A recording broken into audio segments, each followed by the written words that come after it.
Why is it important to have maybe an engineering and also entrepreneurial background as a VC? I don't think it's important, but it helps me relate to founders, but also like founders relate to me more often. Like the reason I'm a VC now is because I sucked as a programmer and I sucked as an entrepreneur. Like, so I'm trying to find something that I'm good at. Hopefully it's this. We need to learn from the Ukrainians. Like, they're so proud of being Ukrainian, and we need more of that. Like, we need all of those, like Bulgarians, the Polish. Like, we need to like be super proud of being Eastern European. Let me come back to what you said in the beginning, that, you know, founders, especially the best ones, are those who are really stubborn. So do they listen to you? Are they, I love this word, coachable? Oh, that's bullshit. Like, that's just, you never, like, if I had a coachable founder. Yeah. What would you do? Like, that's the worst. Like, the sad truth about VC is that you just invest in people and hope for the best. You don't help. There's no way you can help. You can make some intros, you know. The biggest value of VC is the brand of the VC. The fact that you get money from those guys, and everyone thinks, oh, those guys, yeah, they made some good investments. They probably make good bets. So when is the time when you have to jump off the VC train? Like, if I feel I'm not relevant, that's probably the case. Like, when you turn out like, okay, no one talks about us as the top choice in Poland. Like, the ideal world would be, Eastern Europe just rules.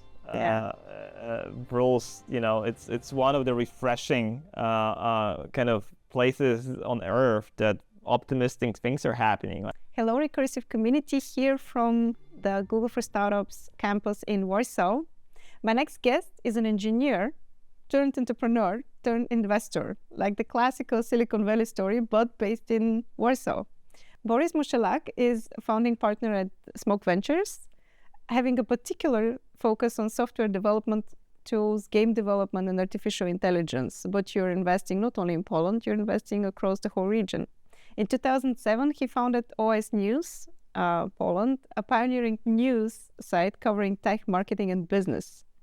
He also co-founded Filmaster, a platform providing personalized analytic solutions, which was later on acquired by the Silicon Valley-based Samba TV in 2015.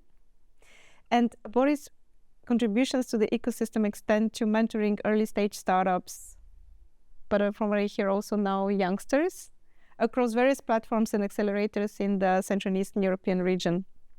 He also has a passion for basketball. He is a co-owner of a basketball team. Now help me with the name. Dziki Warsaw? Yeah, Dziki. It's Borys Warsaw. Borys. Well, that's an interesting passion. So Borys, I'm very happy that you're here. Thank you for accepting our invitation. And I've been experiencing you on panels for the past couple of years, always very colorful. Well, today it's kind of white, so sorry for being plain, but yeah. You always make an impression with your provocative and contrarian statements sometimes. Otherwise it's boring. Otherwise it's boring. So Borys is the opposite of boring. I'd hope so.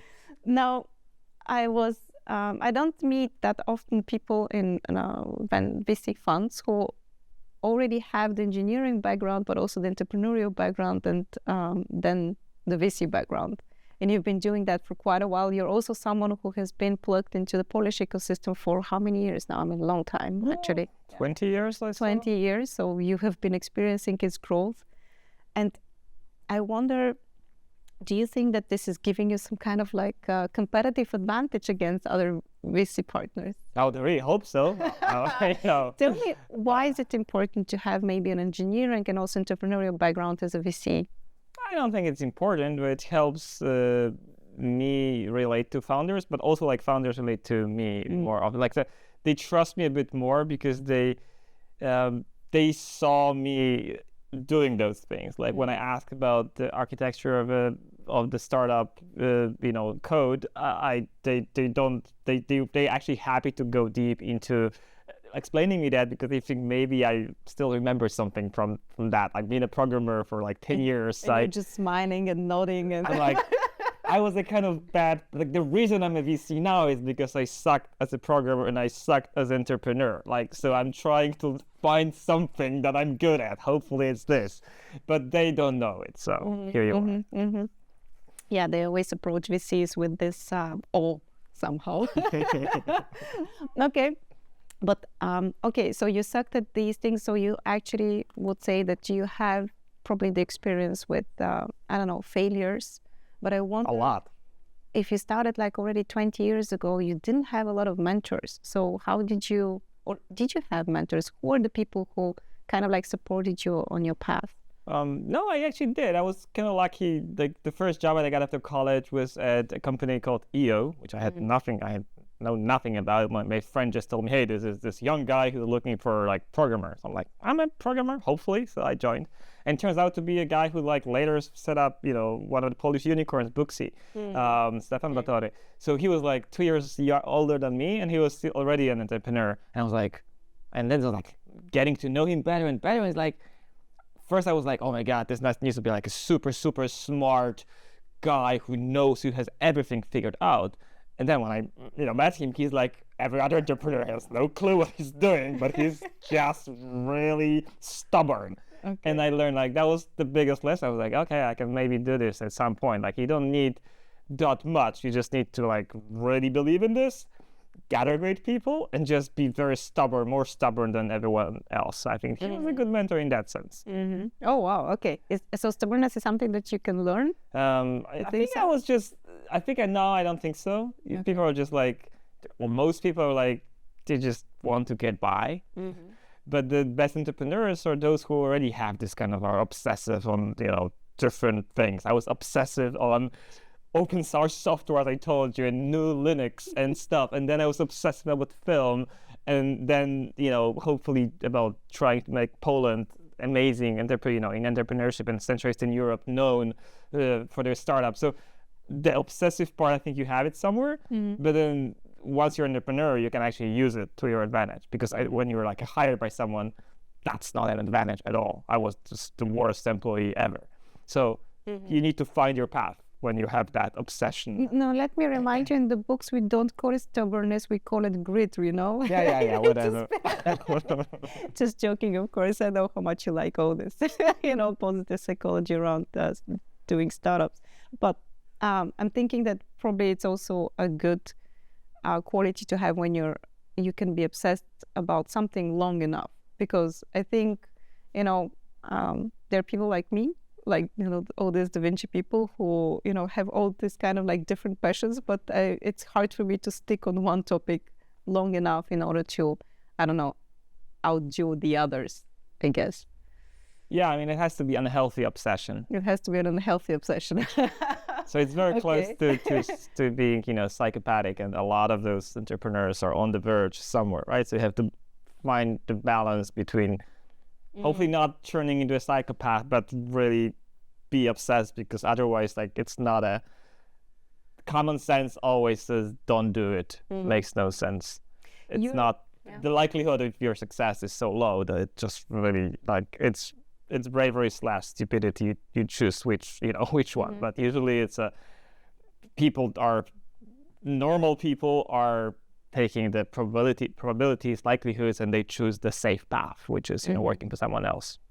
But I guess it was quite a valuable experience also to be in a company that later on became a unicorn, because I think this is one of the advantages when you start building a company, to see that something is possible, that something can actually scale, and how does it look from the inside. Yeah, work for someone who later set up companies that were unicorns. That specific one just was successful, but went to a stock exchange, but didn't turn out to be that great. But then meeting people like Stefan, and then through people like Stefan, meeting other people who are similar, because really awesome people usually tend to work with other awesome people, and you just get in that network. So that's I think the biggest benefit. Okay. Just starting to get to know those people. Some of the stories, like some of the guys that we've worked with, my first CTO, for example, who was a CTO he was my boss, Marek Rogoziński. We've invested into his company now, Logic, one of the best companies in our portfolio, actually, SMOK One. I wouldn't probably be able to invest if we haven't known each other for quite a while, and I wouldn't be able to convince him and their team for us to be the first investor, because they were like already successful founders after a few exits. So those little things, kind of pile up, and at some point, that's why the 20 years experience, matters. Yes, because of the access to the whole network and the trust that you have developed with people. Okay, but Okay, let me still bring you back in time. I want to know a bit more about this transition from engineering to being an entrepreneur yourself. Where did you fail? Where did you learn? Where did you not learn maybe from the failure and still trying to figure it out? I think you're very humble when you say that you sucked at that. I mean, you still had quite a successful exit, but not really. No, I mean, so I was the kind of programmer that loved to get things done, so that was good. But I didn't care about quality at all. So the best programmers are those who are like develop something and then it's just you don't need to do it. It's like it's solid. For me, it was like, oh, it works. Go to the next one, because I only cared about the kind of the result on the surface. Which is actually a good quality of a programmer who starts a startup, because that you get to an MVP and then you test it with customers and then it's gonna change for sure. But like if you're working for like a proper big corporation, you need to care about the quality a bit more, because you cannot release a version that doesn't work. So that was like, I knew I was just not patient enough to be a great engineer. Okay. And I also saw a lot of people around me who were like really good at that, and they've been like checking the quality and stuff. So I very quickly became a product engineer who was mostly kind of trying to coordinate the works of those guys. Because it's also what I noticed is that when I started, like Stefan was really brave because he got me to like client meetings when I was like 22 student. And I was like, I love those. And all the other engineers were like, it's a waste of time. And I was like, no, I love it. I love like getting the feedback from the real customers and trying to like shape how this product gonna affect how it's gonna look. That was much more interesting to me than purely coding that. So I think that's when I was like, okay, maybe I'm not meant to be the engineer who develops things. Maybe I'm meant to kind of design things and like maybe run those. So that was the first time. But my dream before was to be a programmer, senior programmer, architect. So that changed. Like when I was in college, that was I didn't know I had aspirations to be something else. And when did the aspiration to found your own company came? Very quickly. So I was like, I saw Stefan doing well. I was like, I can do this as well. But I just was not brave enough for a while. So I was like doing this as side projects for quite a while. Tell me the mantra that you used to yourself, to become brave enough. I remember my moment. And I failed with the first company that I started. I just remember that I went to a fellow entrepreneur and I asked him, and I just shared with him, I'm super afraid. And he was like, what is the worst thing that can happen? And I started thinking about it. Like, I'm not going to be able to pay my rent and I'm going to be, like, I don't know, somewhere in the streets. And he's like, then you're going to come on my couch. That's not a problem. And that was it. I was like, actually, that's not so much that I can lose. Yeah, I mean, not all the people, but like I was privileged enough. I knew I'm not gonna like become homeless if I fail. No, it was more like if I do it in public and like quit this well-paid job, and then suddenly everyone's gonna think I'm an idiot or something. Like I had those feelings. Okay. Like it makes no sense. No one watches you. No one cares. But like you think that maybe they do. So that was one thing. But also like, am I able to do this? Like I thought like, I need to learn and work with someone else, and then start doing it. Now I'm gonna be like smart enough to maybe start doing it, which has its like benefits because I learned lots of things. So I don't know, but I waited too long. I waited for like 8 years or so. I should have started earlier. Yeah. So I was like doing side projects, and they kind of kept growing, but they would have probably like. It was great timing for starting a new big tech company, like even tech news company in Poland. There was a few who were like more stubborn, and they got like into big publishers at some point. So I probably could have done this. Maybe that's not exactly what I would love to be doing now, to be sure, to run a publishing house, but maybe I would have. So if it wasn't a side project, but they're always side projects. So I think funny answer. The reason I kind of quit my job was that I got a grant from the European Union.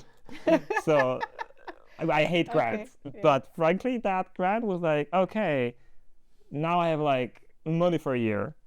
It was like 100K, so it wasn't that much. But it was like, okay, now maybe this was like, I was getting ready, and I was like, okay, now I have to grab this chance. So I like quit my job. I was in London back then, so I quit my job in the city, moved back to Warsaw, and started working like full time on that project. That was the kind of the final reason to kind of like, okay, now I have to try. I'll be an idiot not to try. If they give me free money, like, yeah, of course, to try, like, I should just do it. Yeah, you should grasp the opportunity. Was it hard to focus on one thing? Very hard. Yeah. I really suck at this. That's why being a VC is more fun to me.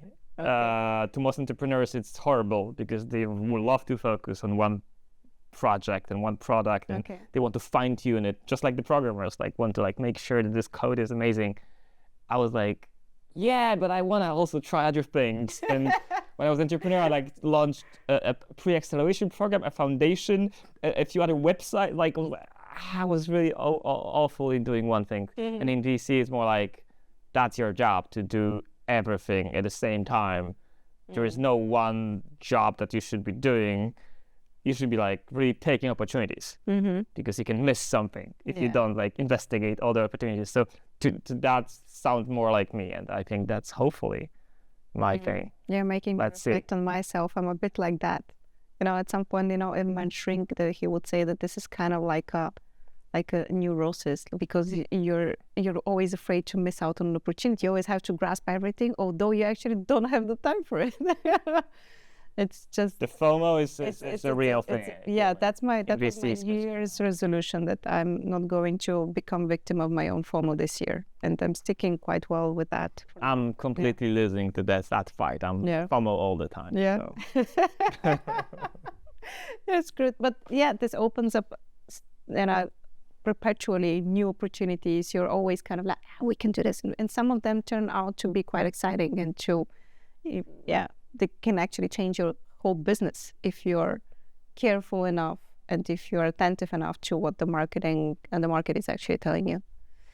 Okay, well, so you weren't feeling quite cozy in the role of the entrepreneur, obviously. You had so many other interests. Are they now satisfied as a VC? Do you think like now I found the thing that is for me? Hard to say. Like, I've been changing my career every 5 years, so now it's 5 years being a VC. So I'm worried like that someday I'm gonna wake up and say, hey, I need to do something completely different. I don't know. VC is kind of 4-year like chunks. So you have one fund, you fundraise for it, you spend it, then you need to raise another fund. So it's good that you have those kind of breaks, and then you're like, okay, decide whether you want to do a next fund. So I just did the second fund. We just raised the second fund. We started, spending this. So there's always stuff happening. So you don't have much time to like rethink. Okay. For now, I think I'm, having fun, and I think I would hate to keep doing the same thing all the time. So that's like, okay, next fund again, same size, same structure, same people, same thesis. I'll be like, I don't know if I wanna kind of keep doing that. So fund 1 was Poland only. Fund 2 is Central Eastern Europe, and we've really we've invested in like 12 countries already this year. So we took it seriously that we kind of get out of Poland and start doing a lot of different countries. So that's exciting. Traveling and meeting entrepreneurs, getting into those ecosystems. That's exciting. I told you, I'm like, in Poland is like, I kind of feel suffocating already. Like, seems like it's so small now because we've been here for so long. Everyone seems to know us. We seem to know everyone. It's even harder to make bets sometimes on people you've like known for so long. Like to expect because that they got to a new level. Like you start losing faith that they get to a new. If someone's been doing like on a local level, why would they do So I think it's exciting to be changing things, and the change is exciting to me. So you're afraid of your own bias because you know so many people? It's true. Like when you've been working with someone, for example, like investing in your former employees, for example, that's tough because you knew them in a different environment. Yes. You were like, giving them some tasks to do, and they've been doing those tasks, and maybe they haven't shown like their own kind of potential to kind of run their own thing. So I was like, have they? But very often people like there's stuff hidden. Like there's some people who are really good at it. Like we've invested into this company called View Storefront, now Alokai, they rebranded, and that was like a software house spin-off of my friend's software house. And when they showed me Patrick, the guy, the project manager, I was like, okay, cool guy. But like, do you want him to run the whole thing? Like, you should be running. You're an entrepreneur. You should be running this. I told to Piotr Karwatka, and he's like, no. Patrick is the one. Like, he's way better than me. I was like, I don't see that yet. I was so wrong. Like, half a year, he became a fundraising kind of master. He raised like 40 million. Biggest, I think, the biggest amount of money raised from our startups, and he just became very quickly the CEO material. That I haven't seen that well. I took the hint. So some people are very good at it. Like, I'm not sure I would be. I invested in 2 hours of my former employees. Let's see how it goes. But it's always a tough decision, like, to bet that someone completely rethinks themselves and becomes something completely different. Not everyone's capable of that. But that's also not boring, when life surprises you, when you actually make like bad judgments, and when you're seeing like these people developing in a totally different way. That for me is always exciting. Like, I hate when everything is predictable, when everything is like going the way that I see it. I love when I'm being surprised. Well, to the positive, that's nice. Otherwise, like, oh, I thought they're gonna do great, and they're not. And that's most of the cases in these. Like, I'm wrong 90% of the time. That's my job. So I'm like, okay. So yeah. Oh, talk to me about that. Being wrong 90% of the time. How do you deal with that in an emotional way? Like, for instance, for me, that was a hard lesson in sales. I remember first time when I was doing all these cold calls, and most of them would be just a no. And after a day like this, I would be totally crushed. Like, I would lose my confidence, and then I would know I won't be able to sell anymore because my confidence is now low. So I'll take these breaks in between until the moment where my skin thickened in a way. And then I just stopped caring so much about the no. How does it work in VC when you actually happen to be wrong quite often? Pretty same as in sales, actually, because I've been first thinking to do as a VC, you need to raise a fund. So raising a fund is like sales. Yeah. You start approaching a lot of people, and the first fundraising is horrible. Like, what year was that? That was 2018. That was already a bit better than what it is probably right now, right? Like, from a macroeconomic perspective, or no? So Fund 2 was way easier to raise, even though it was being raised in worse times. But just raising a fund as a non-fund manager, as someone who hasn't invested, I haven't even invested a lot of money before. That was tough because people were like, why would you, like, yeah, we know you've been doing those events, but that startup, but like, why would you be a money manager? Like, why would I trust you with my money? So you had to like convince them that, okay, I've been doing completely different things of my life, and now I want your money to hopefully learn how to spend it. Like, that's not a great pitch. So that's how you raise your first fund. So fundraising, that was super hard. Like, I had like 400 meetings, 500 meetings, and get like 20 investors out of those meetings. And all of those, like, most of those investors came into the last few months of the fundraise, not the beginning of the fundraise. I think that's also the other problem. So you just really need to believe that what you're doing makes sense. And then you celebrate those small wins, knowing that, okay, you have a like 1/10 of the fund raised after half a year. But everyone tells you, okay, that's how it goes. And then the last half usually comes in the last month. It happened. The process. It happened, but you need to have a lot of trust. And it was crushing. It was crushing, for self-esteem, for motivation. What do you tell yourself in this kind of moments? I always, like, that's not healthy, but what I always do is I just announce to the world, I'm like, I'm doing this fund now. It's gonna be a 10 million fund, and I'm going to do this. Okay. And then I'm like, I fucking have to do this like now, and now I'm like, shit. I'm like, I just have to deliver, otherwise I'm gonna look like an idiot. So that's how I motivate myself, but that's not super healthy. You're pressuring yourself. That's true. Weirdly, yes. Oh, that's amazing. Cool. Okay. So the second fund was just easier in this way because I was like, okay, now I know how to sell. Now I know I'm going to raise. We put the target a bit higher. I was like, and every meeting I was taking, I was like, a friendly conversation with someone I can help Not just they can help me by giving me the money, but also I can help them by, putting their money into the hopefully a really nice location, like place where they can actually have a lot of upside. So I wasn't, and I knew the reasons people say no. Yeah. Mostly not personal, but mostly like, okay, probably VC is not for me. Like so I was like way more confident, and I didn't need the money that much because I kind of knew in my heart already that we're gonna be able to raise. We showed traction. We showed that we can do it. Now it's more like, are you with us? Do you feel the same? Do you have the same goals? And it was just way easier, and also like way faster to fundraise when you're not like selling and begging for money, but you're like, yeah, we can just do this together. This is how we do it. If you want to join, those are the deadlines, and people are like more confident in actually investing if they know they're not needed. And same with founders when they're looking for VC money. It works very much the same.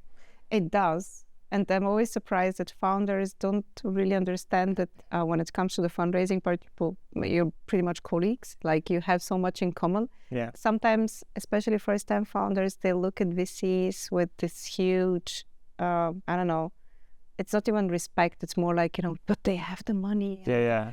And it's they're like, scared almost. They're just talking. As poor as you guys. I mean, they don't know. I didn't know either. I thought all of those guys were like rich guys. And they don't even have the fancy technology. Basically, what they're doing is pretty much like, they're giving away money. That's commodity. I mean, they need to prove themselves and differentiate themselves in a much, much harder way. Yeah. So I think that in some sense, VC maybe is more challenging than, I don't know. The emerging VC, the small VC funds, the bigger the VC fund, the more it's closer to, okay, the rich guys with the money. Sure, but not in our region. I mean, I think... No, not really. And that was also something that I would like maybe, if you could share with me. So fundraising from private investors, let's say high net worth individuals, family offices, you have done it twice. Is there some kind of like a trend that you're observing right now? That you would say, okay, now more and more people are interested in VCs or in venture capital, investing in venture capital as an asset class? Or do you see more entrepreneurs who are now, I don't know, business angels and who would like to step in as LPs? I think it's more like when you fundraising for a VC fund, your network grows with you, and your network kind of gets older and get more money.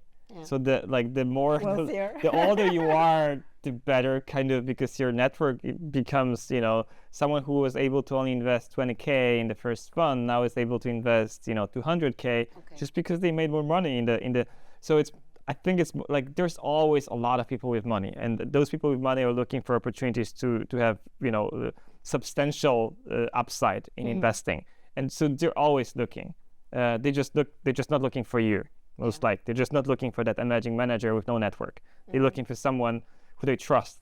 And how do you build trust? You kind of do some deals with them.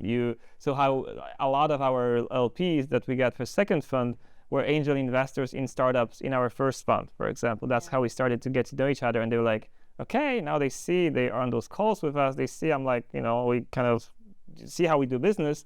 And it was more natural for them then to say, oh, by the way, you're fundraising, great. Maybe I put something, I put some money into the fund as well.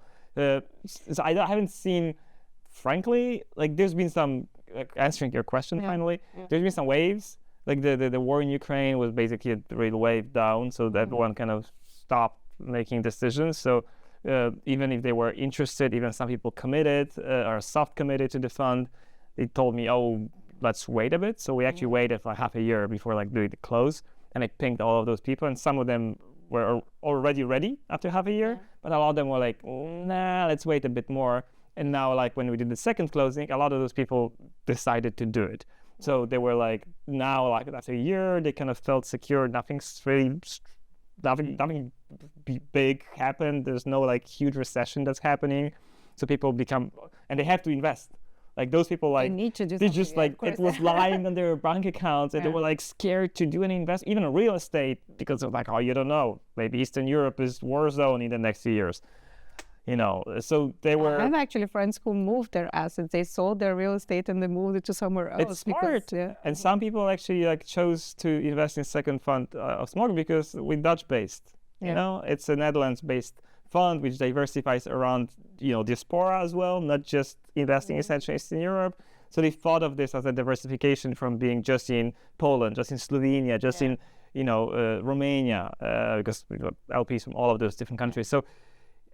So those waves exist, but I think fundamentally people want to be investing, and they have a slight, like 5% of their, depending on the individual, between 1 and 10% of their net worth to invest in more risky assets, startups directly, which is like super, super risky, never do it, or like venture capital, less risky, or like private equity, even less risky. So they do, so they're just looking for opportunities all the time.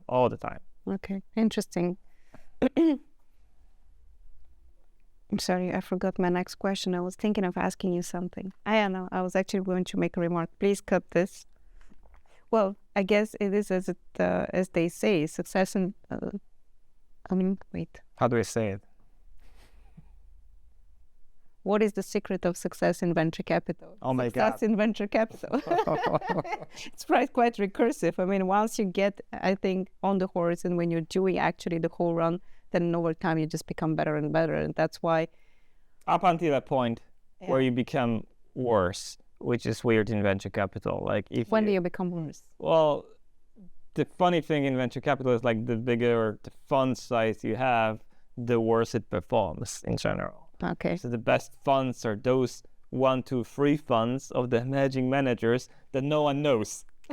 when you see like the top performing funds, a big percentage of a lot of them are like total failures as well. But if you're looking for like upside and like 10x returns on your fund, your biggest bet is to do very small funds of emerging managers, not Andreessen, not Sequoia. All of those funds over. There's been a few data, from by PitchBook and others, but there's a disproportionate amount of small funds, like below 100 million funds, that perform 5x, 3x, versus those huge funds, $5 billion funds. I think it's like 3% maybe, or 2% of those big funds return to more than 5x versus like 10% of the small ones. So you should be looking for opportunities that are not obvious, unfortunately. Like once a VC manager proves that they know what they're doing, usually it's too late. Because A, it's gonna be oversubscribed, B, it's gonna be a more secure investment, sure, but it's not gonna be the upside is actually going down. The downside protection is going up. It's unlikely they're gonna like completely fail the next one. But if you're looking for upside, it's hard because you have to keep looking for new people all the time. So when is the time when you have to jump off the VC train? For you personally, did you have like an endpoint? Well, not yet. Like if I feel I'm not relevant, that's probably the case. Like when you turn out like, okay, no one talks about us as the top choice in Poland, in Central Eastern Europe. Like we strive to be the top choice, like 1, 2, 3 fund in Central Eastern Europe that top entrepreneurs want money from locally. I mean, obviously they want money from Andreessen. We would love to do co-investments, of course, but like if you're looking at one fund in Central Eastern Europe, we want to be that. If we're not being mentioned, that means we're not doing something well. So we should maybe quit or change something, right? So I think that's going to be the time. Okay. Now, speaking of the region, why did you decide to expand the investment thesis and start looking also into the other markets? And why do you believe that, what is the potential that you see for the next 5 years of your investment period in Central and Eastern Europe?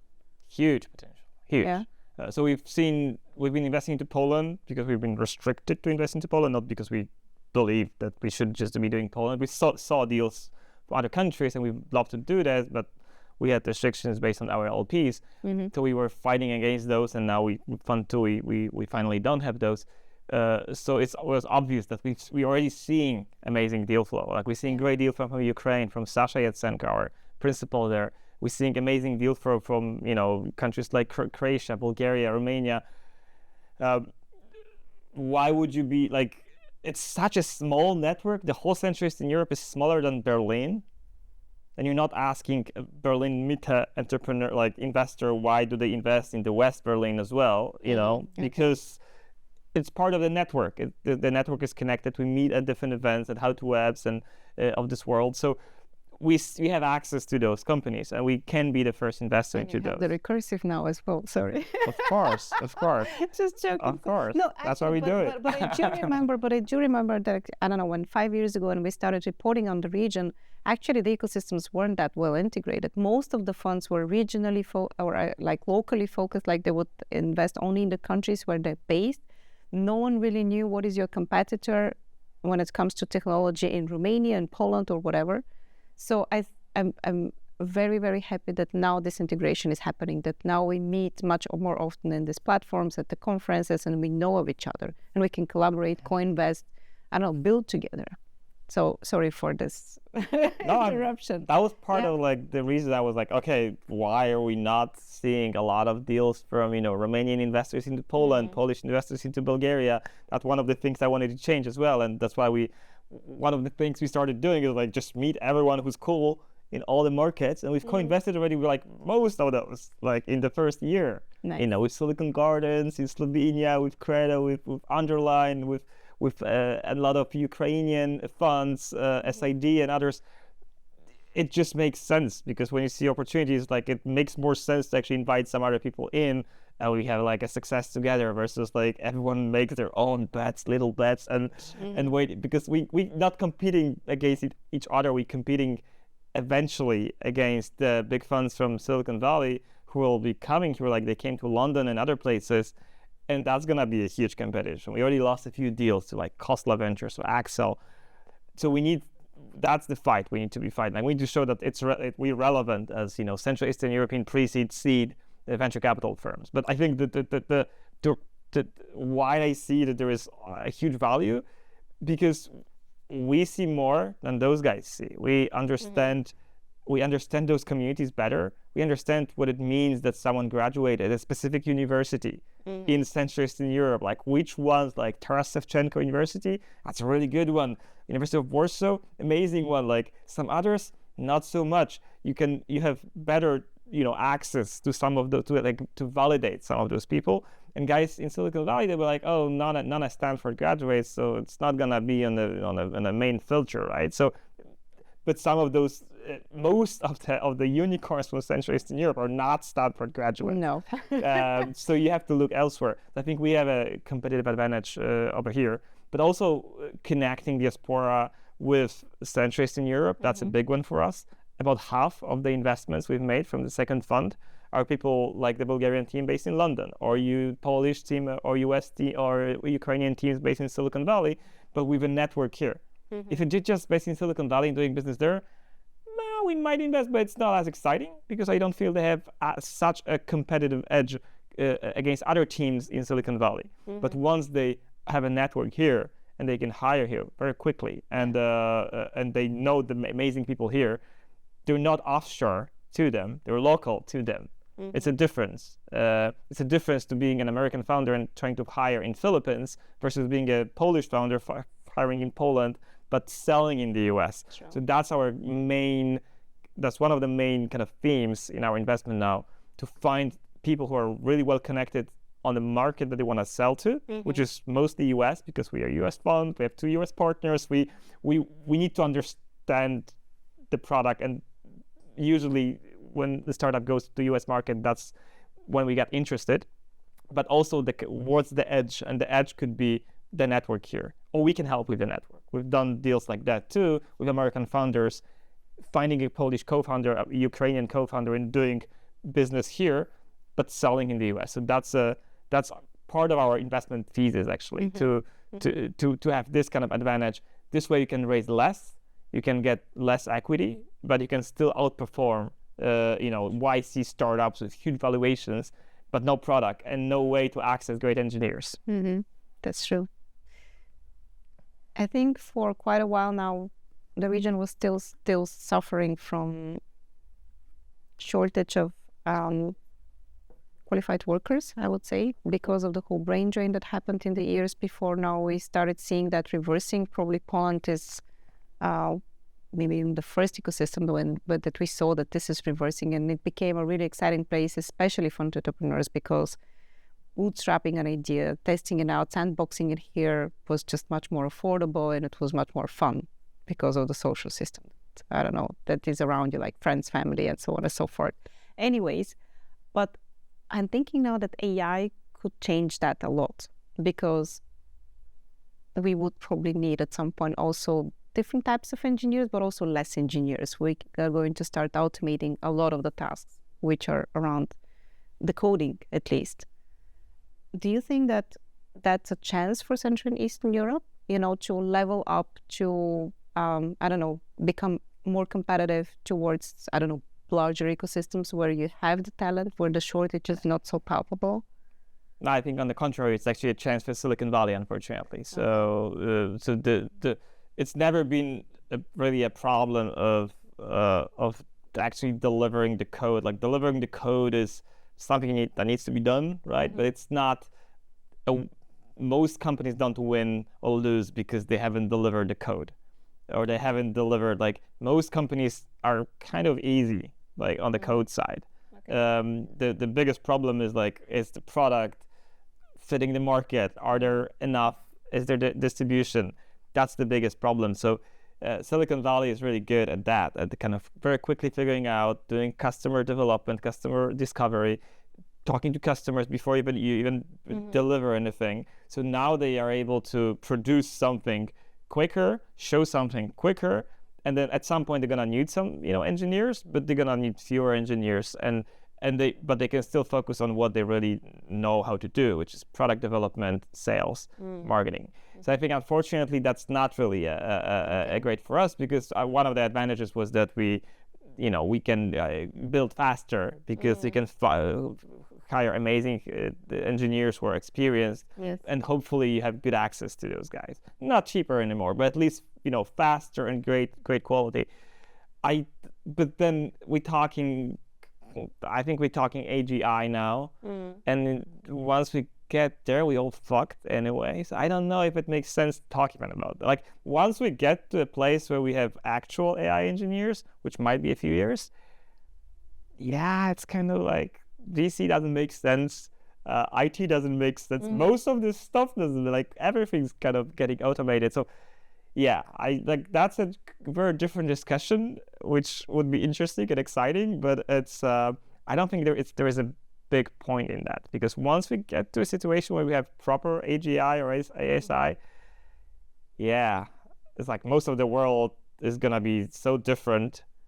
They'll have to change the whole economy, right? The whole concept of venture capital might make no sense, right? Which might happen in the next 5 years or so. How do you prepare for that? I'm completely unprepared, like everyone else. Interesting. Okay.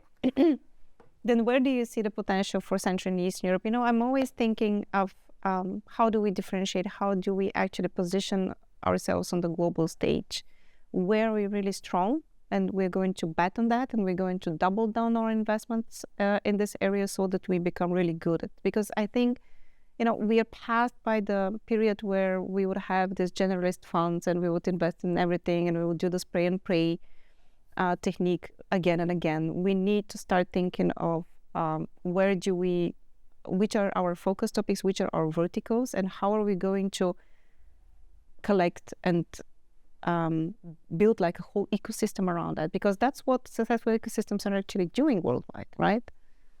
Yeah, well, if software becomes commodity, and we are really good at software, I think the next big thing is hardware, and we're really bad at that. Not quite. Germany, probably. Not quite. Okay. I'm not sure if you know, but for example, Riga has been the main electrical center of the Soviet Union. Okay. And they have a lot of experience in building hardware. Like some of the biggest drone companies, like Erdog, were coming from Riga and from Latvia. And those guys are well positioned, and I know they're building really interesting stuff right now in connecting hardware and software. But VCs in our region are not really good with hardware stuff, right? No, VCs. Well, software is so easy. Why would you do hardware? But if software becomes commodity, I think they will need to switch. We need to switch to biological engineering, to chemical engineering, to stuff that's harder to automate. Because if software becomes like really easy to automate, I'm still not bought on that, because the first trials are nice, but all the engineers I talk to, like the products are definitely like far away from being ready. Even when we talk to engineers who create, even there was engineers like Pythagora from Croatia, from Eastern Europe, who's in YC now, and who's trying to build the autonomous engineer. They say even their software, or like Devin or other software, is like a few years from being useful, really. Okay. And that when the engineer says that, when the founder says that, that usually means multiply that by twice or 3 times, because usually it takes longer. So we got excited about those concepts, but like people still hire for customer service. Come on, like we've had that automated for a while. So I think some of that might actually take longer. We'll see. It won't happen at the same pace in the whole world. That's definitely true. But we need to adjust. Like we will be adjusting very quick. Like we see that investing in software kind of makes sense, because doesn't make sense because but we still need to make some bets, and we still need to make some predictions, because in order for us to do that, we need to develop a strategy. We need to develop the resources, or actually find the resources. Of course. We need to prepare. It's gonna be faster. It's gonna be governments faster. to do also the right thing. Oh yeah, governments are gonna be the last one to exactly, and they also need their time, because they quite often don't understand what we're doing here in this bubble. So the optimistic case would be that software becomes a commodity, but that doesn't mean anything, because you still need to create products, and you need to understand what products to do. So you need to still be talking to customers. You need to be doing all that work. That's the main work. And you need to be doing distribution. And you need to be doing sales, because most likely the sales is not going to be done by robots, because no one wants to, to talk to robots or be sold by robots. Just like no one wants to watch 2 robots play chess. We still want to see the humans, even though they suck in chess. So I think some stuff, like I'm not really sure we understand the next generations, to be honest. Sure, it might be true. They might be actually willing to watch them. Anyway, like the optimistic version is that it just becomes cheaper. So a lot of people will not need VC funding. Yes. Some will just need some small amount of funding. So they will not need to talk to those huge funds who can get them millions or tens of millions of dollars.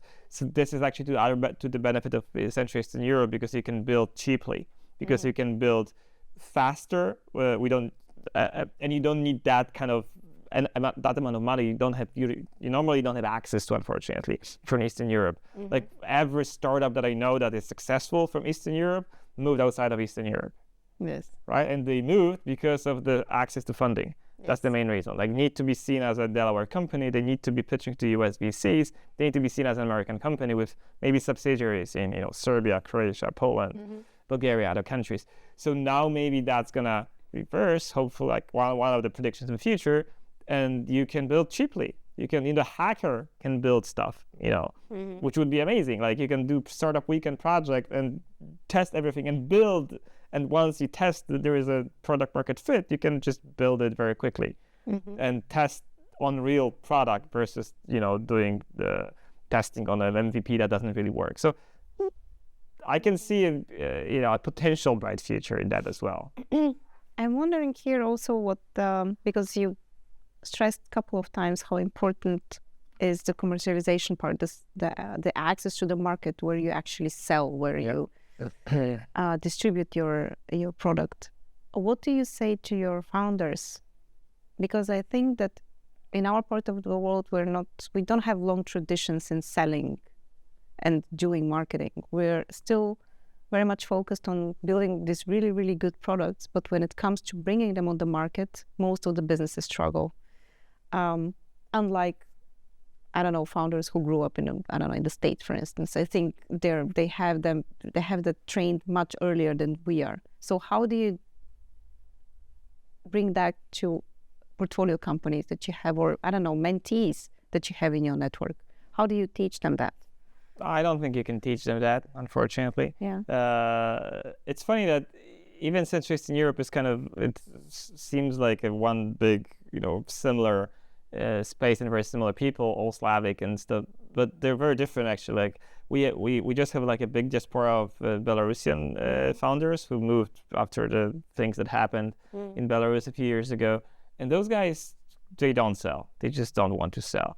But what they do instead, they build amazing consumer products like Flaw, like wargaming, and they're really good in product and understand analytics. They're super analytical, so they don't want to sell. They don't want to talk to customers, but they're happy to. They just build, throw things on Apple App Store, and then they analyze, and they're really smart in analyzing. So we've actually invested in 2 companies like that, hopefully. But so those, like, you should know what you're good at. If you hate sales, you can build apps and you can analyze and you can build apps for the business without the sales. You can do SaaS, small business, and consumers. Polish people, on the contrary, we are good at sales. So we actually love enterprise software. There's been a number of Polish successful companies in enterprise software.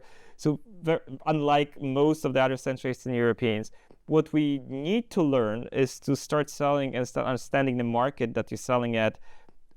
Hopefully in a bigger market than the local markets. We're really good in selling in Poland, in Germany, and you don't build huge, amazing fund returners in VC world by doing that. So what I tell them is like, okay, great at sales, amazing.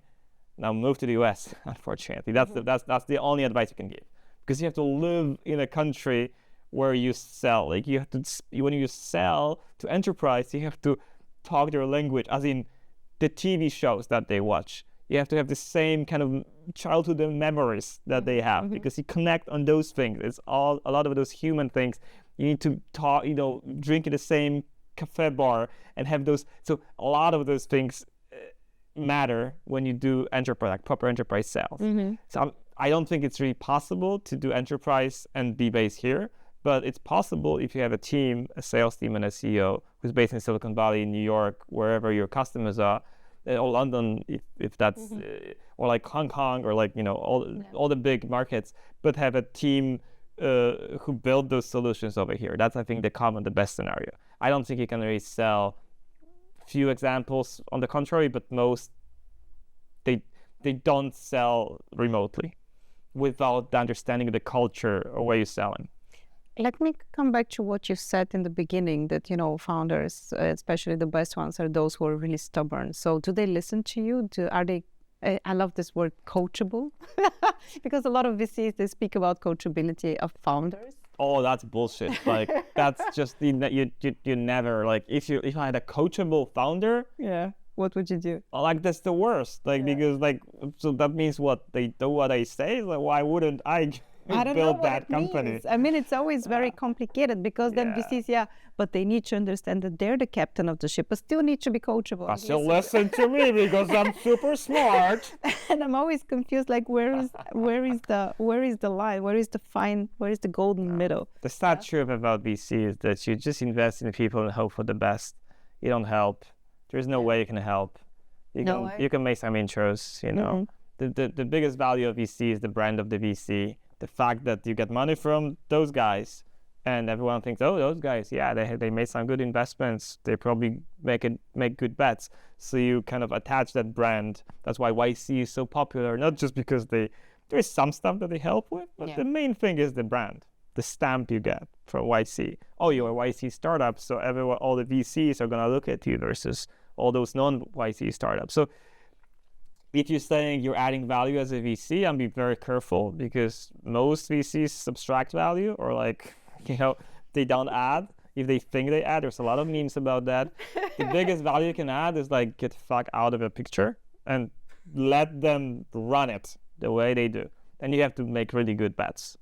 Okay. Unfortunately, that's a sad truth. Sorry to be breaking this. No, I love the perspective. Okay. You mentioned something in the beginning, that you started working also with youngsters. Tell me more about that. Why do you do that? Why is that a thing for you? Why are you also on TikTok? What's happening there? Tell me about this new branding initiative that you started. How does it help you become a better VC, or you don't necessarily do it because of that? Well, I do that because I'm old. And all my network and all the people we've invested into, most of them are, my age. Okay. And that's fine for now, because the best entrepreneurs, usually when they start, it's about 40. But then we're going to be super irrelevant very soon if we don't have a really good connection with the younger audience. And the younger audience is very different. So one way to, like, obviously, you're never gonna be like them, they're gonna be their friend, but at least you can try to be very helpful, because they can learn stuff from us. They can learn if they want to learn. If they ask questions, I'm very happy to answer and be helpful. So I'm trying to, it's not really possible to be there, because with the older entrepreneurs, you kind of know who to talk to. You already know who's like making strides in each industry. The youngsters, it's kind of hard, because there's a lot of ambitious people who turn out to be lazy, or like you shouldn't be spending time with them. So I'm trying to kind of like talk, like I love what's happening is there's a lot of small programs that have been created recently on universities, like Sigma Squared, and there is eConverse in Poland, and there's a lot. They're just like kind of popping up on different universities in Central Eastern Europe and globally. And I'm part of a lot of those networks. So those networks kind of filter out already some people who are like entrepreneurial, who actually want to learn. I was recently at a small investors club at the main Polish economical school, SGH, 12 people. But they're like, I was so amazed by like how much they knew about VC. I was like, oh, should I like introduce myself and tell what VC is? And they were like, started laughing. I was like, no, everyone knows you. I was like, really? I don't know you. Like, why would you? Like, they really know. They knew their stuff. So, and they like asked like super specific, very complex questions. I was like, oh, okay. I haven't been drilled like that for a while. But that's like that's my so they're goal. utilizing all those content that is out there on the internet. I hope that's so. Yeah, someone reads that. Our generation never managed to do that. I mean, it's out there, but we still don't learn as we much. Didn't have that much. We didn't have that much content out there. It was kind of harder to get. Like I remember, like TechCrunch was just getting started. I was just hearing about those startups happening. So the internet was there, but it was just very different to what it is now. And TikTok is just fun. It's just a fun platform. Now it's there, but the people who are my age, they don't consume as much content as the youngsters. Like I'm always surprised, because as a media company, we're supposed, a lot of information is actually flowing in, and we start publishing it, and then you're thinking, you still don't know that this is happening? And it's like, why are we even doing a media company if no one is reading it? Yeah. I'm surprised, but the youngsters, they know, they follow, they're well informed. Well, I would say probably most don't, but there's like, you have access, and there's gonna be always the 1%, the top percent that does the job and does, they do the work, they do the research, and they really want to be great at something. And those are the guys we want to be, in touch with, and because those are the guys going to be building, the future, like very quickly. They might be building the next big company.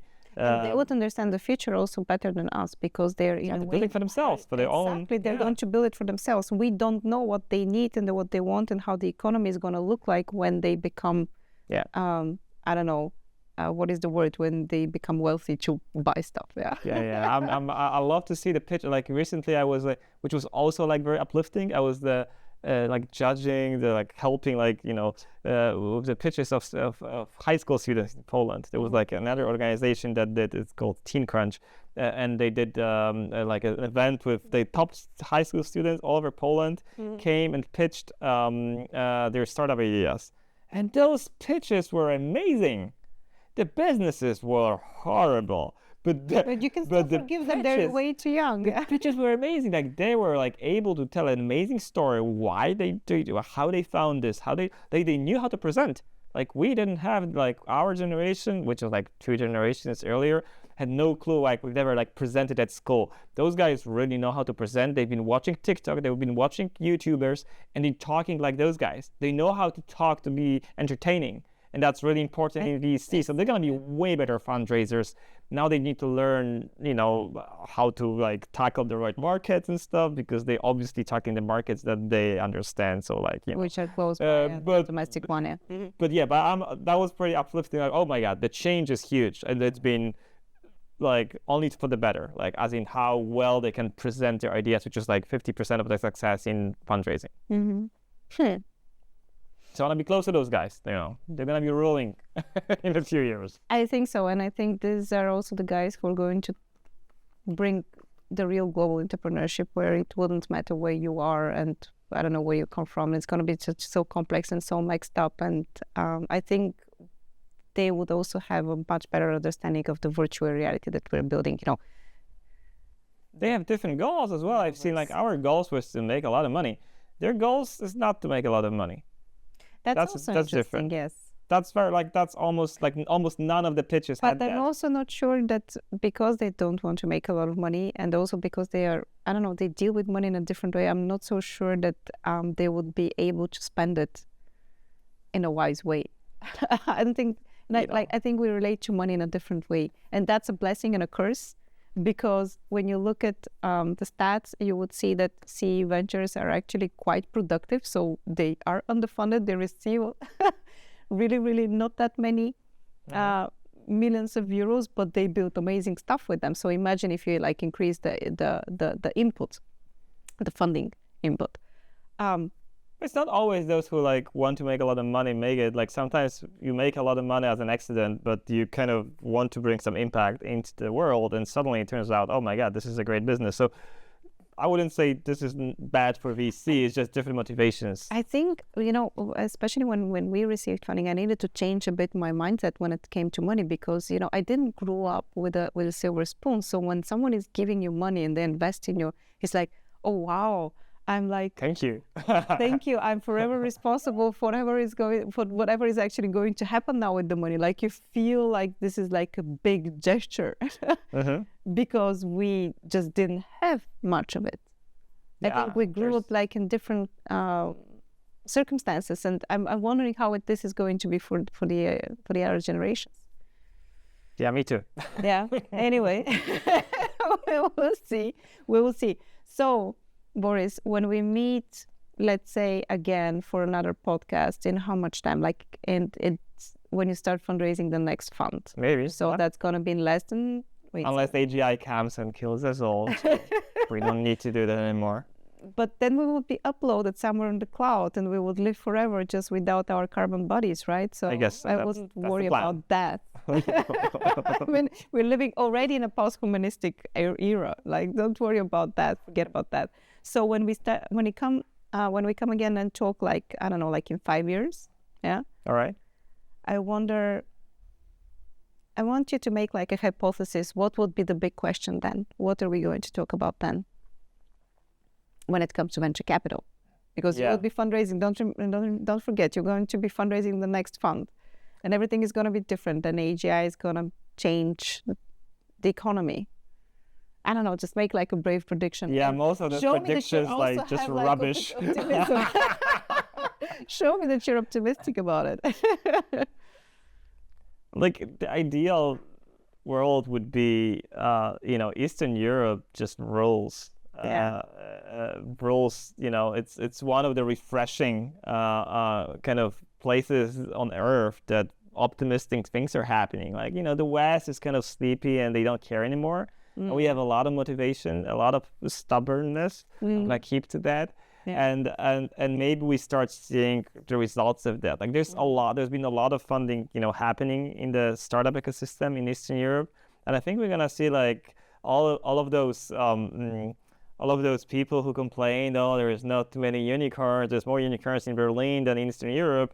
They're gonna be like, oh, it's happening. Like, every country now, even Macedonia has one. Like, so that's my optimism. Like that there's gonna be like, we're gonna see a huge change, and people stop taking us, you know, they start taking us seriously. Yeah, they start taking us seriously. Yeah, I also imagine that this is actually manageable in 5 years. Not just in the startup world, but as an economy. And I think Poland here is actually a great example that this is possible. And I think all those pessimists, also internal one that we have in our ecosystem, like, yeah, but you know, the founders, they're not good enough, and you know, nothing that we do is good enough. Sometimes we're like the worst advertisers of our region. I just told you. Bashing on ourselves. It's getting better. I told you. The new generation is getting better. I think we're gonna naturally filter out all those people of our I hope so. ecosystems. I don't think that we need them. I don't like this really unconstructive critiques. We need to learn from the Ukrainians. Like, they're so proud of being Ukrainian, and we need more of that. Like, we need all of those, And like Bulgarians, the Polish. Like, we need to like be super proud of being Eastern European. Be able to learn that without being in a war situation. Oh yeah, of course. Yeah. That's the hope. So finishing on a positive note, thank you, Borys, for being here. Thank you for joining me here. Thank you for inviting. It was fun. I'm looking forward to our next conversation. I'm pretty sure that it's going to happen before the next like 5 years. is I'm like, just going to see you at the next conference. You're just like me, traveling around everywhere. And we will be definitely keeping track of where you're investing in. All right. Thank you. All the best. Thank you. And if you are just as passionate about innovation as we are, hit subscribe for the Recursive podcast on YouTube or your favorite podcast platform. We're everywhere.